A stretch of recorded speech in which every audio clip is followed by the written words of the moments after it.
saya sudah tidak di sini. Saya sudah tidak di sini dengan banyak masalah yang saya hadapin. Luar biasa, Rakallah. Saya tahu.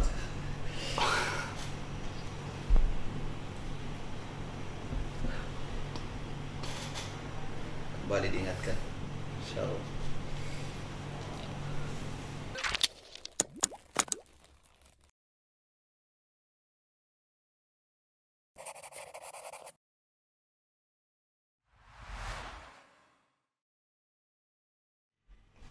Assalamualaikum warahmatullahi wabarakatuh. Waalaikumsalam warahmatullahi wabarakatuh. Kembali lagi di Sampul Said. Saat ini podcast Polres Penajam Pasir Utara bersama Sampul Said hadir dengan konsep yang berbeda di momentum Maulid. Nah, hari ini kita akan berbincang dengan orang-orang yang saya bilang orang tua kami, Guru-guru kita, orang tua kita atau guru-guru kita yang hari ini coba untuk memberikan dakwah kepada masyarakat kita, menyampaikan informasi-informasi, ya walaupun wartawan juga nyampaikan informasi dan tapi hari ini kita akan ngobrol dengan konsep yang berbeda. Mungkin dulu tausiah dengan konsep dakwah pergi ke daerah, terus kemudian di acara-acara mungkin, tapi hari ini kita ngobrol di podcast Polres Penajam Pasir Utara bersama Sampul Said. Sebelum kita banyak ngobrol, saya persilahkan dulu ayahanda saya nih untuk memperkenalkan diri. Izin Tat. Baik, terima kasih. Ya langsung saja. Nama Haji Ismail Mapiasa, ya pengasuh di Pondok Pesantren Hidayatullah Silkar Penajam Pasir Utara. Ya alhamdulillah, kiprahnya memang di dunia dakwah. Alhamdulillah, menyebarkan kebaikan. Siap Ustaz. Mungkin lanjutnya Pak Ustaz. Jauh-jauh dari Balikpapan ini. Bismillahirrahmanirrahim. Nama saya Muhammad Fitrah bin Hud Al-Idrus. Sementara saat ini tinggal di Balikpapan, tapi asal dari Bima, Nusa Tenggara Barat. Profesi memang awalnya sebagai, ya bisa dibilang pekerja tambang, tapi memang dari kecil kori. Di kori. Jadi beraktivitas di, ya memang nggak lepas ya. Campur dengan nuansa keagamaan. Siap. Izin Ustaz, ini orang tua sekaligus tempat saya curhat. Bismillah, assalamualaikum warahmatullahi wabarakatuh. Ya, nama Saka Taufikur Rahman. Ya, kegiatan sehari-hari juga penggiat dakwah. Dan kemudian saat ini ya bersama juga dengan Ustaz Haji Ismail Mapiasa untuk menjadi tenaga pengajar di Pondok Hidayatullah. Ya, khususnya ya, asli Penajam Pasir Utara. Iya. Tidak KW-KW ini. Ustadz betulan. Ustadz betulan. Bukan ada orang yang ngaku. Memang ada ya Ustadz yang ngaku dan ini. Dan sudah dapat lisensi belum? Sadar. Pasti beliau masuk ke sini. Sudah masuk. Karena beliau itu secara resmi kan termasuk pengurus Majelis Ulama Indonesia. Oh, beraktivitas di NU ya? Di Majelis Ulama. MUI. Di MUI. Majelis Ulama Kabupaten. Sama dengan. Iya, sebetulnya ini bukan orang-orang asing di kabupaten semuanya, tapi hari ini publik juga harus tahu. Walaupun sebenarnya saya sudah kenal juga sih, sudah sering ketemu dan sering lihat. Apalagi kalau sudah aktivitas liputan. Yang terakhir Pak Muhadi ini adalah orang yang pertama saya kenal pada waktu masih aliyah. masih jadi siswa ya? Iya, masih Madrasah siswa. Aliyah. Madrasah Aliyah Petung ya? Di Petung ya? Siap dan Al-Falah Petung dulu. Bisa diperkenalkan. Ya, assalamualaikum warahmatullahi wabarakatuh. Mohon izin saya memperkenalkan diri. Nama saya Muhadi Kompol. Ya, kalau jabatan saya adalah sebagai Kabak SDM Polres Penajam Pasir Utara. Tapi beliau kita hadirkan hari ini duduk di sini bukan bicara tentang masalah SDM, tapi tetap bicara tentang SDM sih. Kalau apa kualitas SDM juga harus selaras dengan apa yang menjadi junjungan kita Rasulullah Sallallahu Alaihi Wasallam. Kita masuk di momen yang pertama. Izin Ustaz, saya tidak ini agak susah nih yang ngobrolnya karena izin Ustaz agak maju sedikit biar suaranya agak merdu kan. Izin Ustaz, pemaknaan dari momentum Maulid sendiri yang harus dimaknai oleh masyarakat kita atau umat kita sendiri. Ya, secara umum yang paling mendasar sebenarnya itu adalah ketika momen Maulid ini, itu yang paling penting adalah kembali kepada sirah perjalanan Rasulullah mulai lahirnya sampai wafatnya, penuh dengan keteladanan. Jadi intinya itu sebenarnya begitu Maulid membuka sejarah sirah perjalanan beliau. Jadi di sana penuh dengan makna-makna yang dibutuhkan memang manusia hidup di abad modern sekalipun hari ini butuh keteladanan beliau, maka harus dibuka sejarahnya. Ya, Insya Allah sejarah perjalanan beliau. Sejarah perjalanan beliau Rasulullah itu punya perjalanan yang sangat panjang, terus kemudian menceritakan dan menjadi sebuah teladan saat ini di kehidupan sehari-hari kita. Ustaz, apa yang bisa kita tarik khususnya di momentum Maulid, terlebih lagi kesiapan anak muda dengan kondisi teknologi yang hari ini berkembang begitu pesat?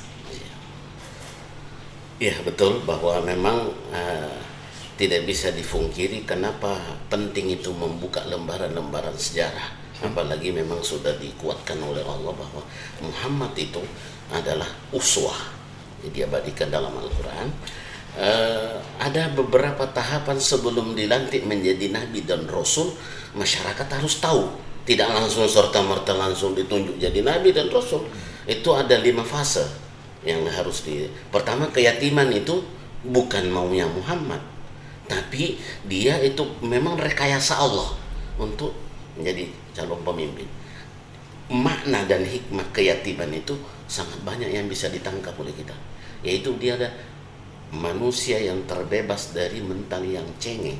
Sandarannya dia tidak andalkan orang tuanya, apalagi pamannya, tapi sandarannya ke Allah sejak kecil. Jadi yang akrab di mulut beliau itu adalah ya Rabbi, ya Rabbi, ya Rabbi. Bukan mami, papi, ayah, lato, bukan. Betul. Ya Rabbi. Nah, itu. Bukan dibentuk atas dasar kemanjaan. Bukan.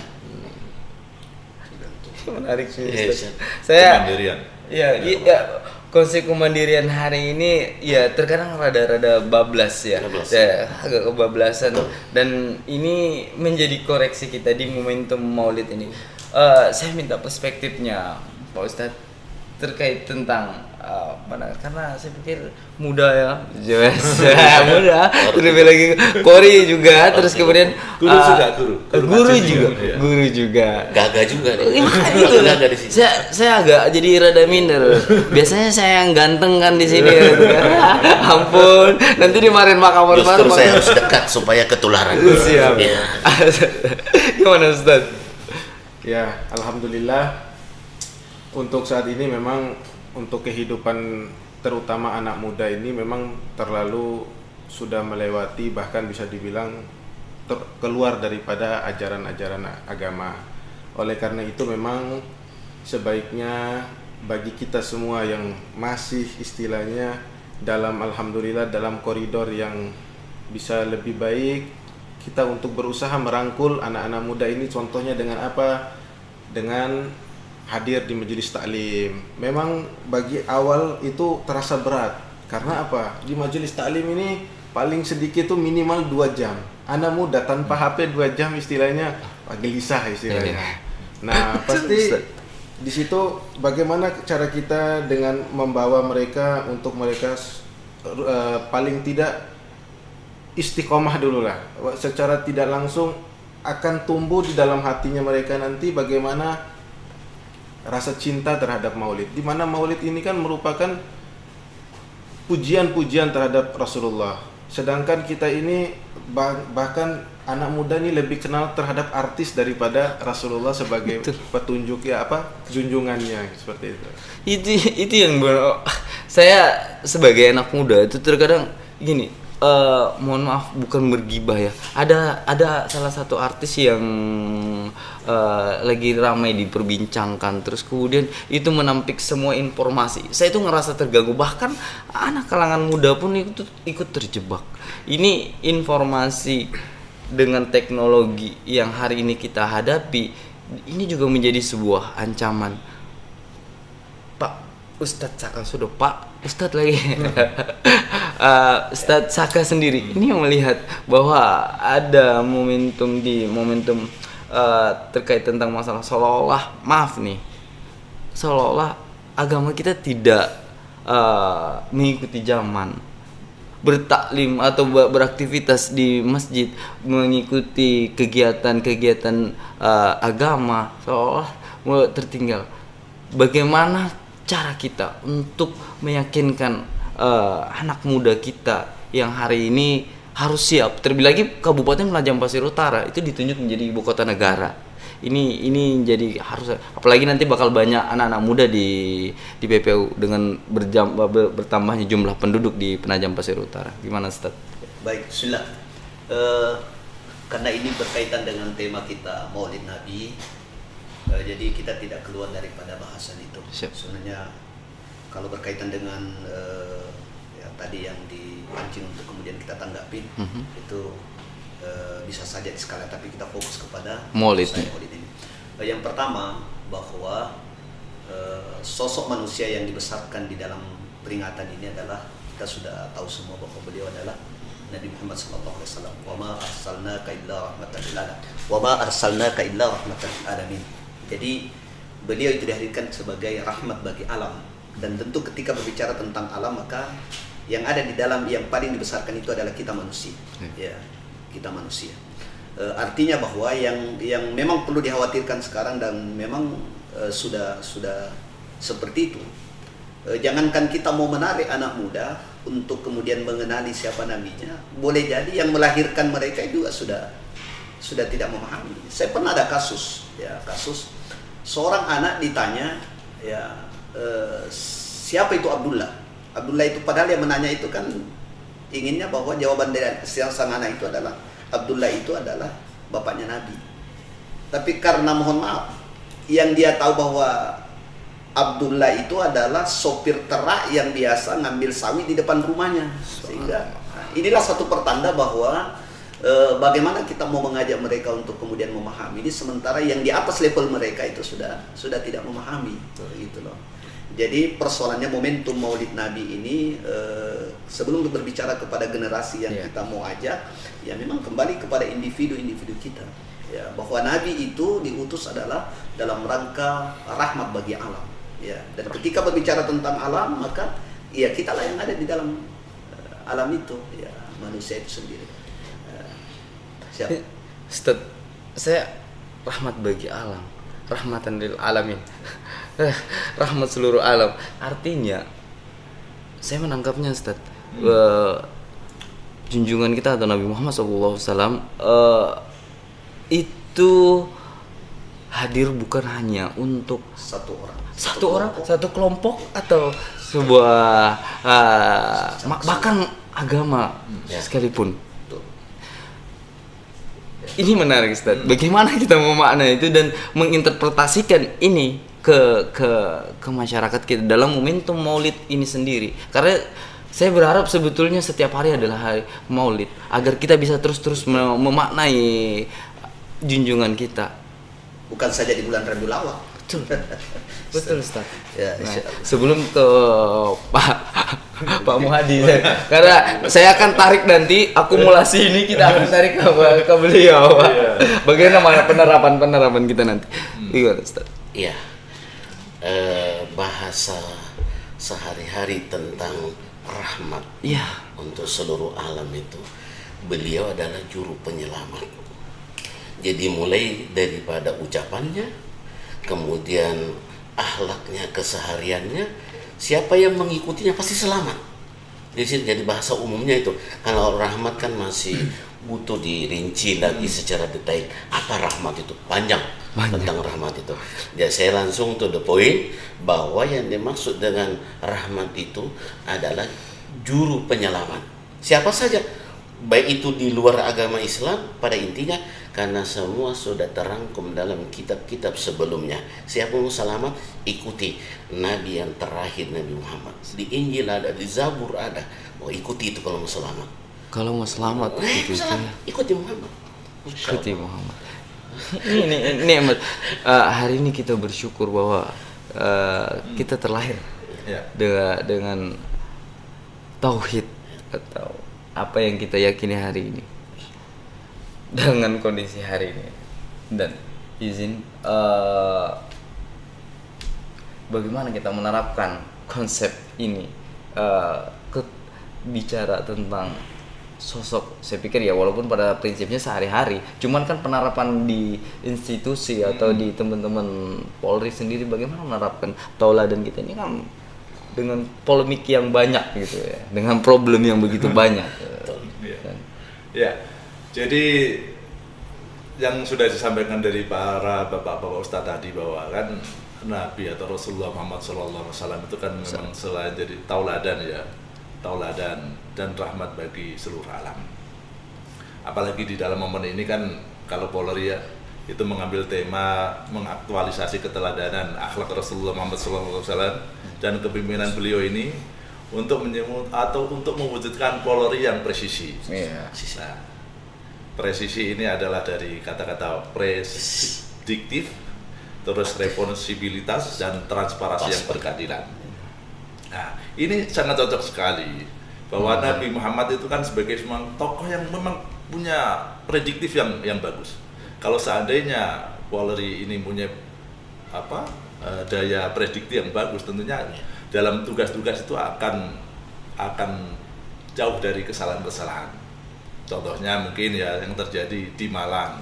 Kalau seandainya prediktifnya itu bagus dari awal, tentunya hal-hal itu tidak akan terjadi. Dan ini sudah dicontohkan oleh Rasulullah. Mungkin Pak Ustadz sudah, bahwa Rasulullah Muhammad SAW adalah seorang yang sangat prediktif. Terlepas dari beliau ada seorang nabi atau mendapatkan wahyu, tetapi dalam analisa kejadian, dalam peperangan, mereka sudah tahu, walaupun itu terlepas mendapatkan wahyu atau tidak, bahwa Nabi Muhammad adalah juga seorang yang prediktif. Dan ini adalah diakui dunia dan sejarah mencatat itu.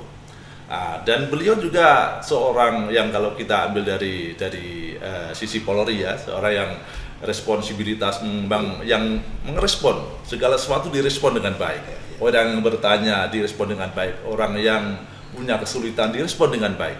Contohnya saja respon orang yang datang kepada Nabi ketika itu tidak ada hujan, langsung direspon, didoakan hujan dan langsung hujan. Itu adalah salah satu respon. Dan kita harap juga polisi begitu. Ada laporan kepada masyarakat, mungkin laporan lewat 110 atau lewat telepon, bisa, atau mungkin datang sendiri. Polisi diharapkan langsung merespon dengan datang, lebih cepat lebih bagus. Langsung datang ke TKP dengan secepat mungkin dengan sarana prasarana yang ada.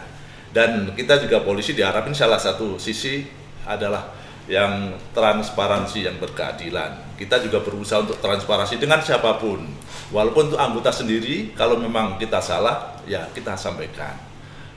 Kita berkeadilan. Semua masyarakat, semua warga negara adalah sama di depan hukum. Dan ini adalah sudah dicontohkan kepada Nabi. Bahkan Nabi ini memang karena rahmatal lil alamin, contoh dan tauladan bagi seluruh manusia. Ini bisa dicontoh bukan untuk polisi saja, tapi semuanya. Kita bisa mencontoh secara umum ya, bisa semuanya. Pak Ustadz juga bisa mencontoh semuanya, Pak Kiai, Pak Wartawan mungkin juga bisa. Tetapi dalam hal ini kita membatasi aja masalah di contoh, setidaknya di presisi saja. Prediktif, responsibilitas dan transparansi. Nabi orang yang adil, benar-benar adil. Tidak membeda-bedakan, dan diharapkan Polri juga seperti itu, mencontoh. Dan menarik ya.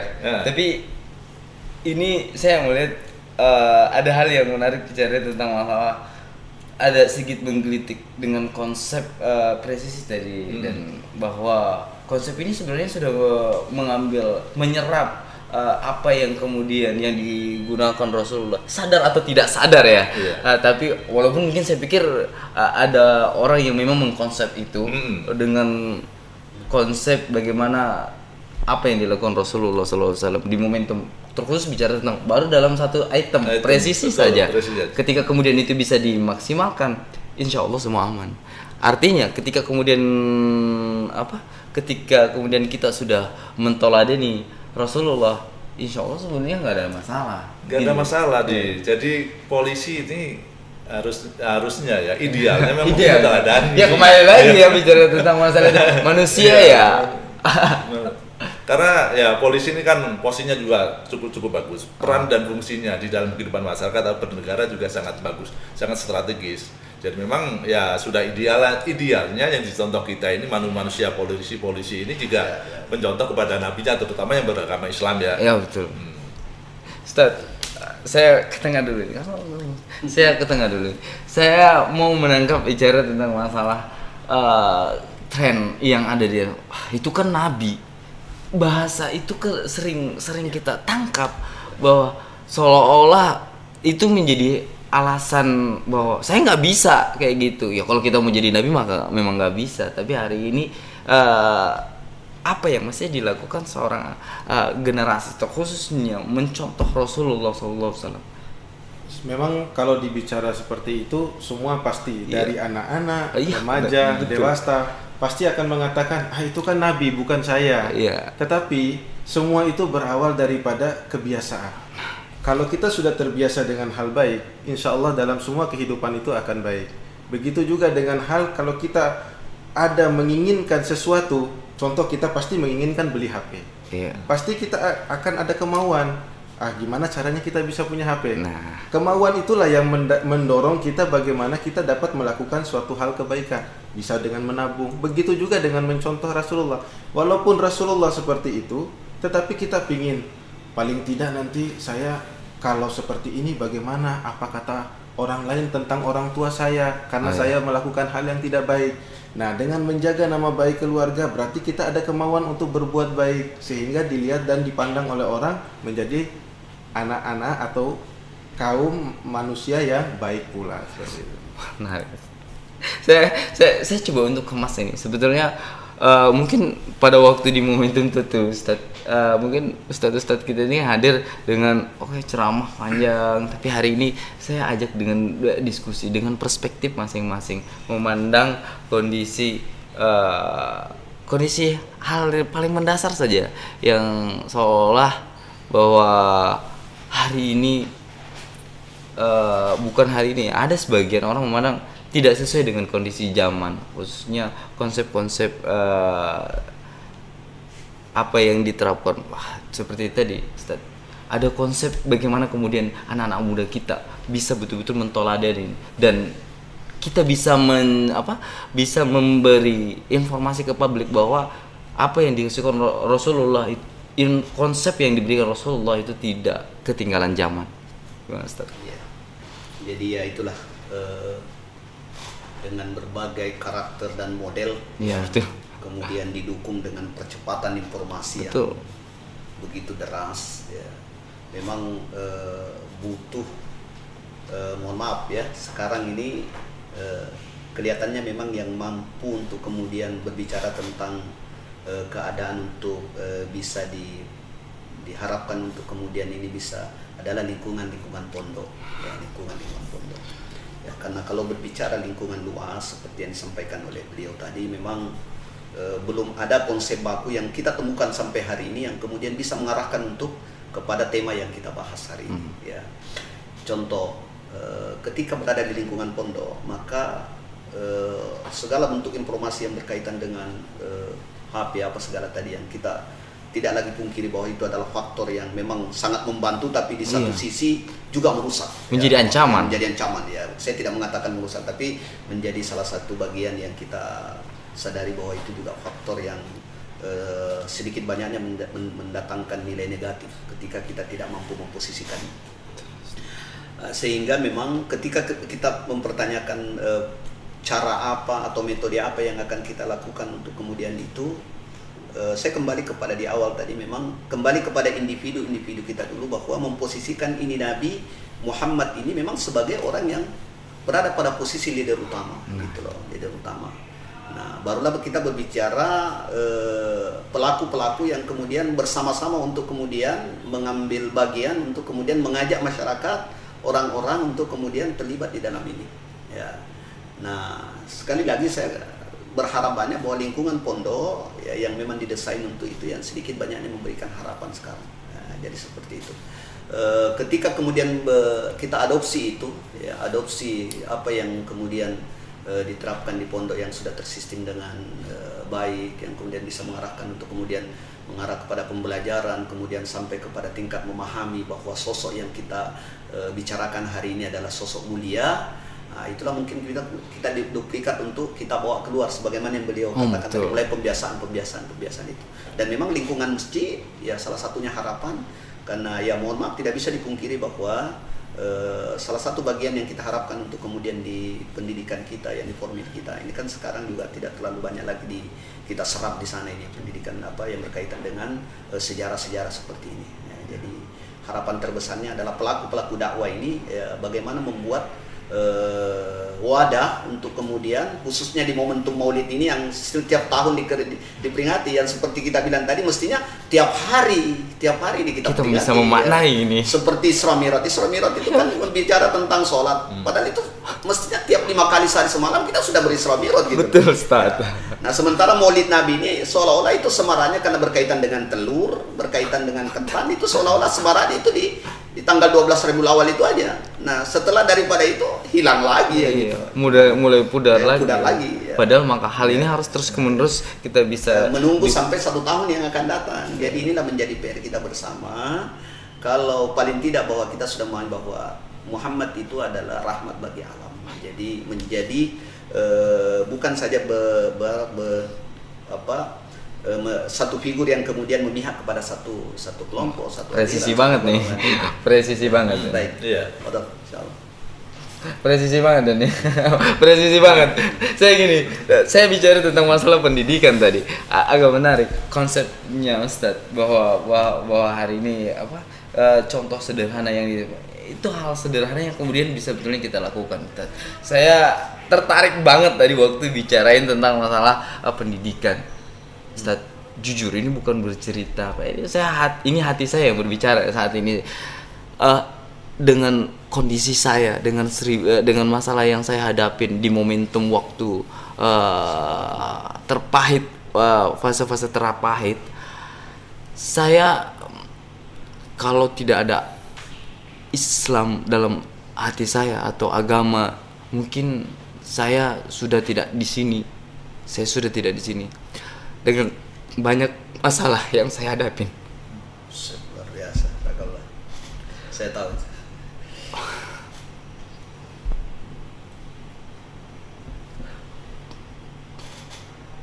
Kembali diingatkan. Insyaallah. Saya tangkap di sini, Ustaz, bahwa pendidikan agama penting sekali. Saya yang cuma madrasah aliyah, kalau seandainya agama tidak hadir dalam kehidupan saya pada waktu itu, dengan apa yang saya hadapin hari ini, saya sempat berpikir untuk bunuh diri, Ustaz. Ya, saya ingin coba seandainya fase Ustaz ya, karena saya kembali ke memori yang luar biasa, yang lama. Iya. Istri dan anak-anak. Ya, saya bilang gini, bahwa dengan saya sekolah beragama dengan garis agama tadi, nggak usah di pondok dulu gitu, Ustaz. Bukan, nggak usah ngomongin di pondok, masuk di aliyah saja dengan pelajaran-pelajaran agama, dan saya dapatkan manfaatnya, Ustaz. Dan jujur ini kehidupan bahwa pentingnya pendidikan agama itu sangat penting, bahkan bagaimana kita mencontoh suri teladan kita dengan konsep Rasulullah. Kalau seandainya kemarin itu tidak saya pahami dalam kehidupan sehari-hari saya, mungkin saya sudah tidak ada di sini. Proses itu begitu pahit, dan ini menjadi PR kita bersama. Kenapa hari ini sekolah-sekolah mulai Ustaz ya, kayak aliyah, sekolah-sekolah yang bentuknya agama itu mulai tergusur. Padahal dari proses kurang itu diminati ya. Iya. Padahal agama sangat penting, terutama bagi para pemuda-pemuda kita. Pemuda-pemuda kita. Karena ini proses yang begitu panjang sehingga hari ini saya bisa duduk sini ngobrol dengan, dan ini bertepatan bicara tentang pendidikan karena itu terjadi di diri saya dan pengalaman hidup saya bahwa ketika tidak ada agama, khususnya bicara tentang saya memaknai sebuah pendidikan agama dan mengetahui prosesnya Rasulullah di momentum Maulid ini, mungkin saya bilang hal yang terburuk ketika istri saya masuk surga, saya masuk neraka, Ustaz. Ya kan begitu jatuhnya. Karena ya itu lo bilang setan itu kan menggunakan segala macam cara untuk ya tempat curhat sebetulnya Ustaz sangat juga. Tapi saya pengen Ustaz semua memaknai tentang pentingnya sebuah pendidikan, terlebih lagi di momentum Maulid ini, Ustaz. Ya, makasih. Ada ingin yang saya sampaikan masih terkait dengan yang disampaikan oleh beliau tadi ke Ustadz di sebelah kami ini, bahwa memang terjadi masalah yang sangat besar di negeri kita ini terkait dengan anak pendidikan. Terjadinya dikotomi ilmu pengetahuan, sehingga persepsi mereka itu kalau bicara tentang Nabi langsung dia pisahkan dengan dirinya, padahal Islam itu adalah, dan figur Rasulullah ada semua di situ, Pak. Mau bicara tentang dagang, dunia, alam, kemudian matematika, ada semua sama Nabi. Strategi perang, mengantisipasi masalah-masalah sebelum terjadi, ada semua sama Nabi. Cuma karena terjadi dikotomi ilmu pengetahuan, kita dijajah oleh Jepang sama Belanda terlalu lama, itu pengaruhnya besar. Bahwa orang Belanda bilang, "You kalau mau bicara agama, jangan di sini, di masjid." Itu seolah-olah agama sempit sekali wawasannya, itu Al-Quran. Dikira untuk internal umat Islam. Padahal itu tadi rahmatan lil alamin. Rahmatan. Masya Allah. Pakar-pakar sebelum Eropa berkembang, itu pakar-pakar ilmuwan itu justru dari Islam. Seperti Ibnu Sina salah satu diantaranya tentang dunia kesehatan. Dan ada 5 tokoh mendampingi Ibnu Sina itu tentang dunia kesehatan jauh sebelum Eropa berkembang. Begitu juga di ilmu geologi, ahli lapisan tanah, itu dari pakar Islam, penghafal Quran. Ibnu Sina itu penghafal Quran. Cuma dikotomi ilmu pengetahuan, kalau Anda mau bicara agama jangan di sini, di masjid. Coba apa enggak rusak itu? Sama dengan ini, Nabi itu kan Nabi. Nabi itu manusia biasa diutus oleh Allah untuk memperagakan isi Quran supaya gampang dicontoh. Kalau tidak, malaikat diutus oleh Allah, susah dicontoh. Mencontohnya Nabi manusia biasa, mulai dari yatimnya sampai beliau menjadi ahli strategi perang. Jadi kalau militer ceramah nanti di TNI, ahli strategi itu perang adalah Rasulullah. Di kepolisian cocok juga. Kalau ada yang mencuri anakku Fatimah, aku yang pertama potong tangannya. Coba, manusia apa yang berani kalau bukan seperti sportif, Pak. Sportif. Jadi ini terjadi dikotomi ilmu pengetahuan. Dikira Al-Quran tidak bisa berbicara tentang teknologi, padahal bisa. Awal teknologi kita muncul. Dan ulama-ulamanya juga banyak yang dari Islam. Insya Allah. Itu ya. Ibnu Rus, Ibnu Sina, Ali, seorang dokter yang hebat. Abu Bakar itu ahli matematika, sahabat Nabi. Dan ini membuktikan bahwa di momentum Maulid ini, saya coba mengulik ya, bahwa Islam tidak pernah ketinggalan zaman. Itu dia. Islam tidak pernah ketinggalan zaman.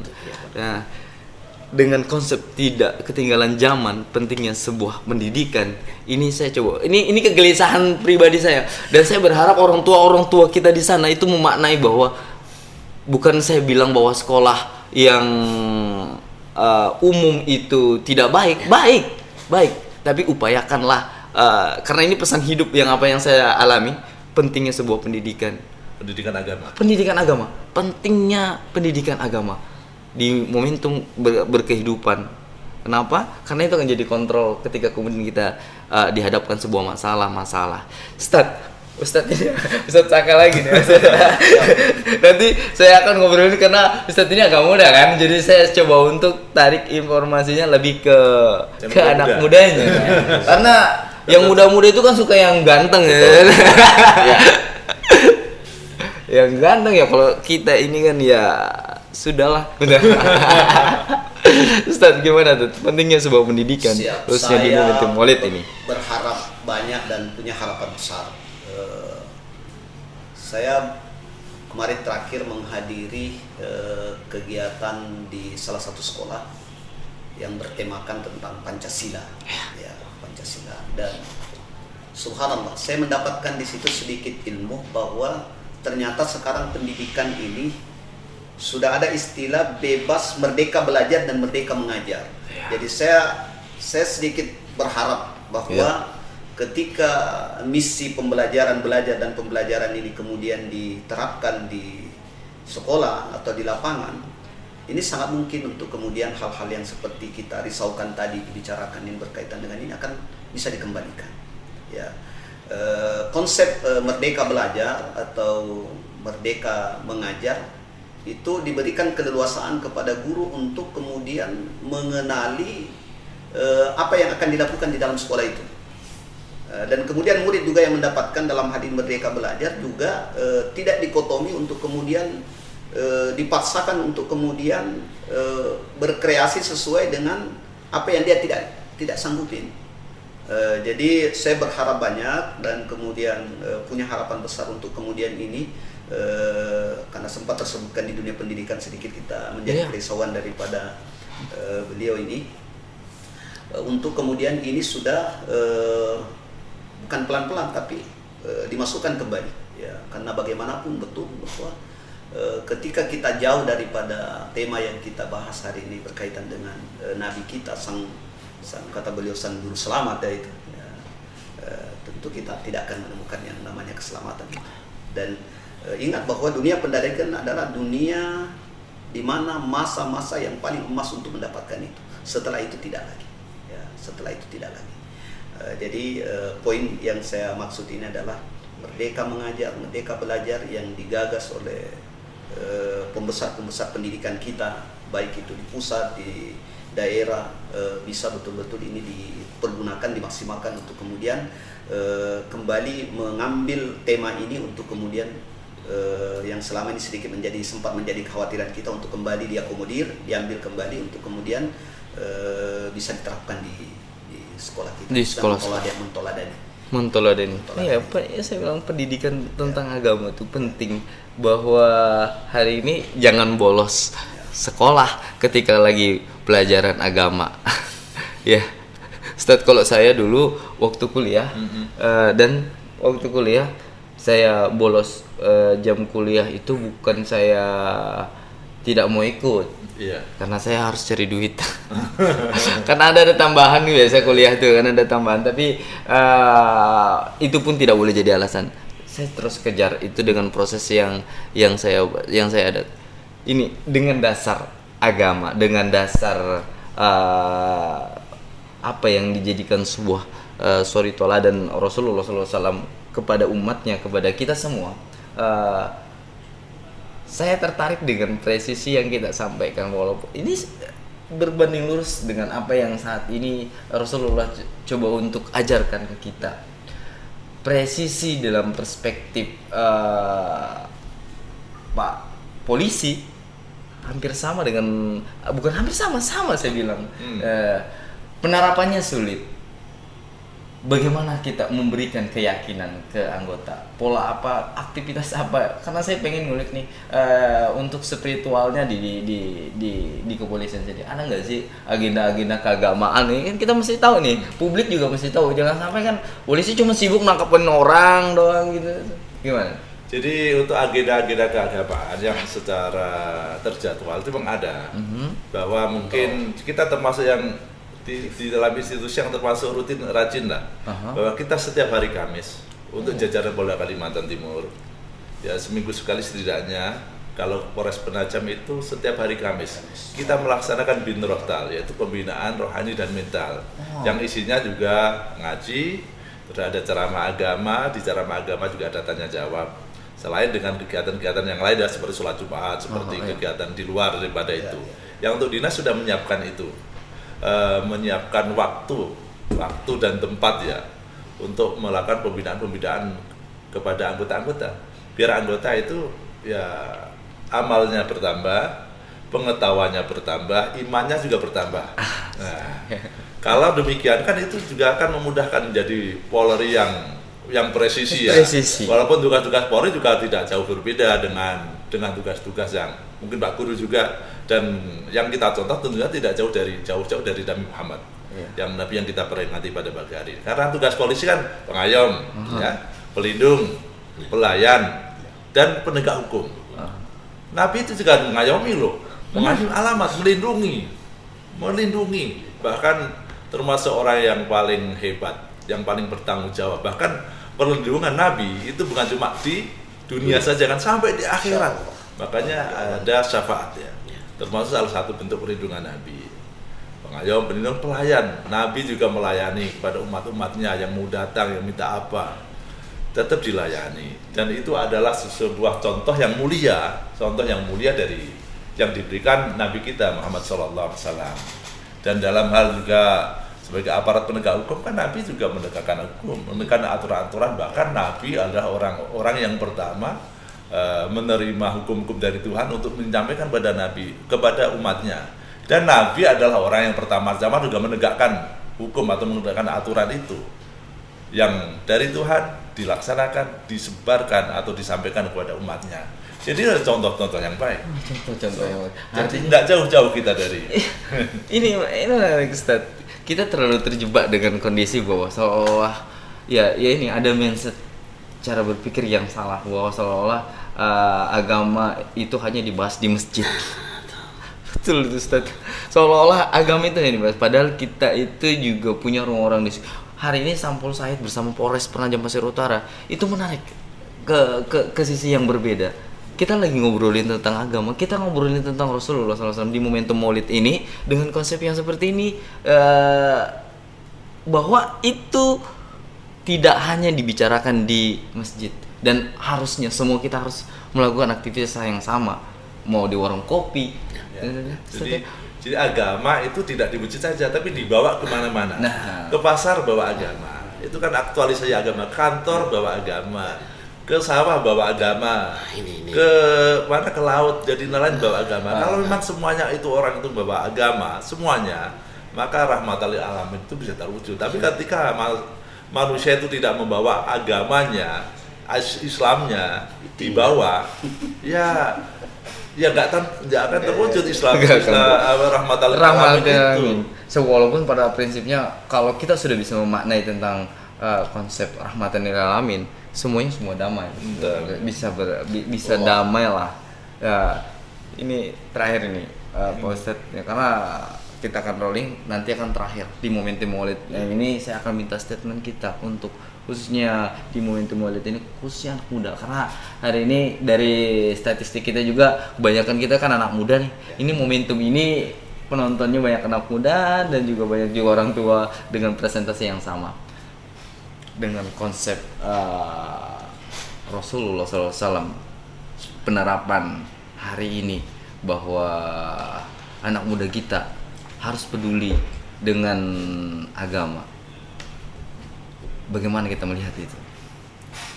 Baik, untuk anak muda harus peduli dengan agama ini, memang yang pertama kita harus fokus daripada orang tua. Ini. Kenapa? Madrasah ya, madrasatul ula, pendidikan pertama. Ya, jadi dari sinilah kita itu bagaimana orang tua memberikan pendidikan agama dari awal dasar, bagaimana mengenalkan Rasulullah, sejarah, terus kemudian keluarga Nabi. Karena kebanyakan dari anak muda lebih banyak mengenal keluarga anak daripada artis, daripada keluarga anak orang tua daripada Rasulullah sendiri. Yang mana oleh karena itu maka bagaimana kita yang paling utama pun kita mengajarkan bagaimana menumbuhkan rasa saling kasih sayang antara satu sama lainnya.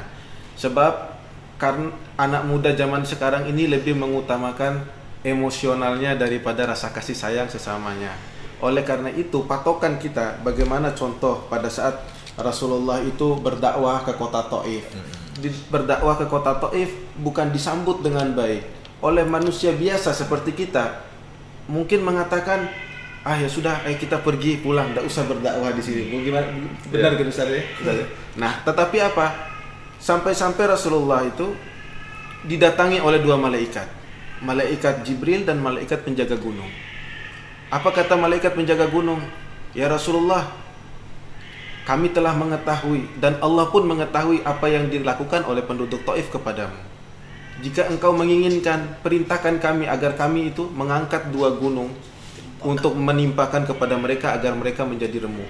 Tetapi apa? Rasulullah dengan penuh kasih sayangnya, dengan penuh cinta kepada umatnya, walaupun saat itu mereka masih belum ada di jalan yang Rasulullah bawa. Apa yang dikatakan oleh Rasulullah? Tidak, saya tidak ingin mereka itu dihancurkan, tetapi saya berharap mudah-mudahan anak keturunan mereka yang akan menjadi pengikut dalam jalan yang benar. Oleh karena itu, maka daripada di sini orang tua bagaimana cara kita membawa anak-anak kita supaya anak-anak ini dari rumah sudah diajarkan bagaimana kita ini dikenalkan dengan agama, sehingga apa tindak tanduk perlakuan daripada anak-anak ini tidak semua serta-merta daripada emosional, melainkan dari pola pikir yang baik sehingga menghasilkan perbuatan yang baik pula. Subhanallah. Ya, Ustaz, ya saya bilang karena saya berharap sebetulnya diskusi ini bisa berlanjut panjang, Ustaz. Cuman karena ada durasi, ya. Kembali lagi saya durasi di momentum. Saya minta statement kita di momentum Maulid ini terkhusus untuk anak-anak muda kita, untuk generasi penerus dan pentingnya sebuah pendidikan agama di momentum Maulid ini. Pak Ustaz, dulu. Iya, betul. Di momentum bulan Maulid ini diharapkan diartikan lebih luas, yaitu seperti di awal tadi, bukan hanya di bulan Rabiul Awal, tapi semua bulan dalam satu tahun itu dijadikan sebagai bulan Maulid, karena buktinya selalu kita berselawat kepada Nabi. Satu ingin saya tambahkan, terjadi bersinergi dengan baik, kinerja yang bagus, tugas Polri dengan ulama. Itu yang penting karena kita di posisi ini untuk bersama-sama. Itu tugasnya ulama adalah bagaimana memberi pemahaman kepada masyarakat supaya jangan melanggar di luar ajaran agama. Polisi tidak pernah menangkap kalau dalam posisi yang benar. Betul. Nah, sekarang bagaimana supaya jangan melaksanakan pelanggaran-pelanggaran itu, mencuri umpamanya, ditanamkanlah nilai-nilai agama bahwa perkenalkan kepada Allah itu tidak pernah tidur dan tidak pernah ngantuk. Jadi di mana kamu berada tidak boleh mencuri, biar sendirian, biar tengah malam. Nah, kalau ditakut-takuti takut kepada Allah itu jauh lebih aman dibanding hanya takut kepada polisi. Polisi kan ada istirahatnya, ada cutinya, ada off-nya, ada pensiunnya. Dan makanya satu anekdot, anak-anak jangan ditakuti kepada seseorang. Jangan mencuri, ada polisi itu. Begitu dia noleh, dia cerdas kan, oh boleh sudah mencuri karena tidak ada polisi. Itu kesalahan dalam mendidik. Itu. Dan itu masih jarang, Ustaz. Masih jarang kita lihat, masih sering kita lihat dan masih sering kita dengar seorang orang tua yang nakut-nakuti anaknya dengan polisi. Itu sering saya dengar dan saya lihat. Kayak saya kena pukul sendiri nih. Yang imbasnya kasihan sapam itu yang pakai baju polisi sekarang. Ditakutin juga sudah. Betul, Ustaz. Bajunya doang. Gara-gara bajunya doang. Oke, saya lanjut, Ustaz. Untuk statement terakhir kita untuk di momentum Maulid ini. Ya, berkenaan dengan momentum Maulid ini, kembali kita ketahui bahwa kenapa dikatakan Maulid bahwa Rasulullah itu tidak pernah mati. Memang secara jasad beliau wafat, tetapi secara ruhnya selalu tetap berada di dalam kehidupan kita. Makanya dikatakan bahwa amalan yang paling oleh ulama mengatakan amalan yang tidak pernah ditolak oleh Allah itu adalah berselawat bagaimana kita bisa mengisi hari-hari kita ini selalu membasahi lisan kita dengan senantiasa berselawat. Isinya salawat. Oke, statement terakhir. Oke, ini orang tua, guru, mentor, tempat curhat. Lengkap sudah. Iya. Untuk saya terakhir statement kembali kepada ayat, karena saya lebih bicara tadi di awal juga ayat wa arsalnaka illa rahmatan lil alamin. Kemudian saya lebih kepada populer setiap ahadnya, setiap Jumatnya. Innallaha wa malaikatahu yusalluna 'alan nabi. Jadi kalau saja Allah yang punya kita, yang memiliki kita segalanya, dia berselawat kepada beliau, ya, bagaimana dengan kita makhluknya? Ya.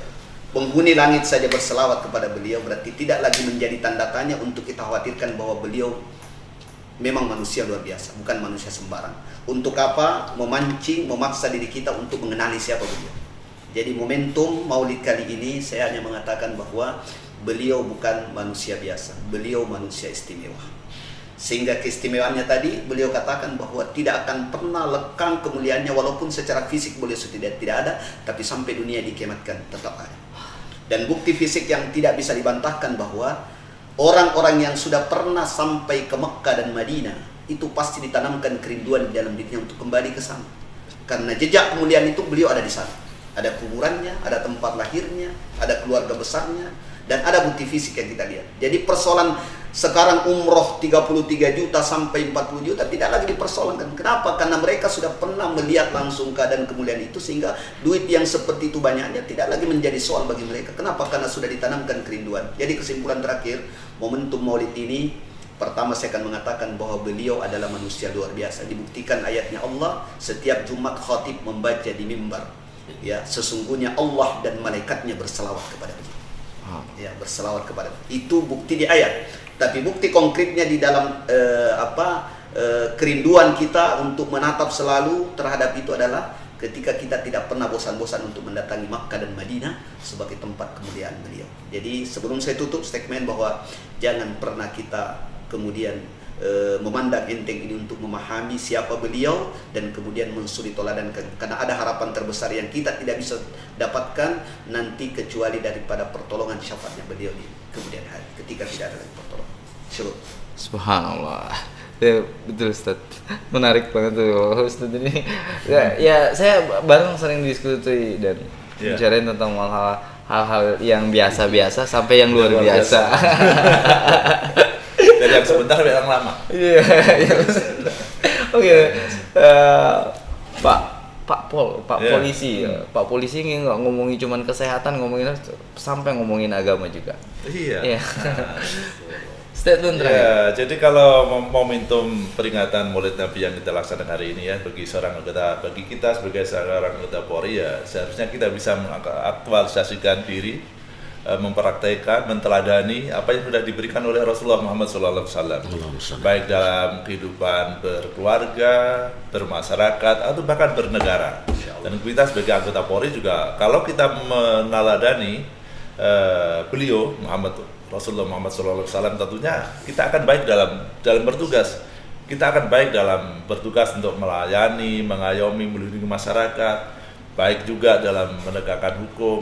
Dan terutama ini ya, kita untuk mewujudkan Polri yang presisi, yaitu yang prediktif, responsibilitas, dan transparansi berkeadilan. Itulah yang kita ambil dari nilai-nilai peringatan Maulid Nabi yang kita laksanakan ini. Dan ini harusnya memang tidak tiap tahun saja, harusnya tiap hari harus kita kenang, harus kita ingat. Dan ditanamkan. Ya, ditanamkan di dalam hati sanubari kita masing-masing, sehingga kita menjadi sosok Polri yang memang betul-betul Polri yang handal, yang profesional. Mantap. Bukankah dalam tubuh kita ada Nur Muhammad? Amin. Gitu. Kajian yang panjang. Nanti kalau itu continue. Karena tidak ada habisnya. Nggak pakai waktu itu kalau ngomong itu. Apalagi kalau dicampur kopi kan ngobrol. Ya, kapan-kapan lah kita buat momen tersendiri. Iya, bukan di sini. Tapi kadang hal yang seperti itu penting juga disampaikan di publik. Tapi hari ini momentum Maulid ini akan menjadi sebuah contoh buat kita, menjadi sebuah jejak digital buat masyarakat kita, buat kita pribadi dan buat generasi penerus. Semoga apa yang kita lakukan hari ini menjadi nilai ibadah dan menjadi nilai terbaik. Amin. Saya bersama orang tua saya dan saudara-saudara saya dan Pak Polisi undur diri. Terima kasih atas kedatangannya. Billahi taufiq wal hidayah. Wassalamualaikum warahmatullahi wabarakatuh. Waalaikumsalam warahmatullahi wabarakatuh.